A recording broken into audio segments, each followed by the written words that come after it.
नमस्कार, मैं हूं आपके साथ नम्रता। दिल्ली में चल रहे किसान आंदोलन की आड़ में किस कदर मोदी सरकार को बदनाम किया जा रहा है, इसका सबसे बड़ा उदाहरण है सोशल मीडिया की दो घटनाएं। एक तरफ जहां अमेरिकी पॉप सिंगर रिहाना, पूर्व पॉर्न स्टार मिया खलीफा और ग्रेटा थनबर्ग भारत के आंतरिक मामलों में दखल देने की कोशिश कर रही हैं, जिनके ट्वीट्स हालांकि पेड बताए जा रहे हैं। जबकि दूसरी घटना के बारे में आपको बता दें, अभी कुछ ही दिन पहले सोशल मीडिया प्लेटफॉर्म ट्विटर पर मोदी विरोधियों ने एक हैशटैग चलाया था, मोदी प्लानिंग फार्मर्स जीनोसाइड, यानी कि मोदी किसानों के नरसंहार की योजना बना रही हैं। इस तरह के जहरीले ट्वीट्स और हैशटैग्स के बाद मोदी सरकार भी एक्शन में आ गई है। उसने डायरेक्ट ट्विटर को ही जमकर लताड़ लगाई है और कहा है कि इस हैशटैग से जुड़े जितने भी कंटेंट जल्द से जल्द ट्विटर से हटाए जाएं, नहीं तो गंभीर परिणाम भुगतने पड़ सकते हैं। बुधवार को ही केंद्र सरकार ने ट्विटर को आदेश दिया कि वो किसानों के जनसंहार की योजना बनाने का आरोप लगाने वाले अकाउंट्स और हैशटैग्स को तत्काल हटाएं, क्योंकि इस तरह की गलत सूचना और भड़काऊ सामग्री भावनाओं को उकसाएगी और लोक व्यवस्था को प्रभावित करेगी। सरकार ने अपने निर्देशों का पालन न करने की सूरत में ट्विटर को दंडात्मक कार्रवाई की चेतावनी भी दी है।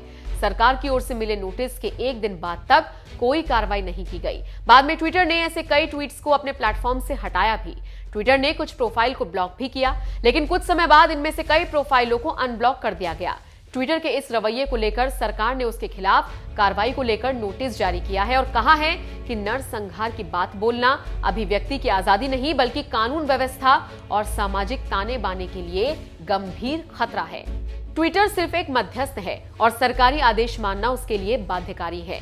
नोटिस में आईटी और इलेक्ट्रॉनिक्स मंत्रालय ने कहा कि ट्विटर पर Modi planning farmers genocide hashtag से डाले गए ट्वीट्स पूरी तरह से गुमराह करने वाले हैं।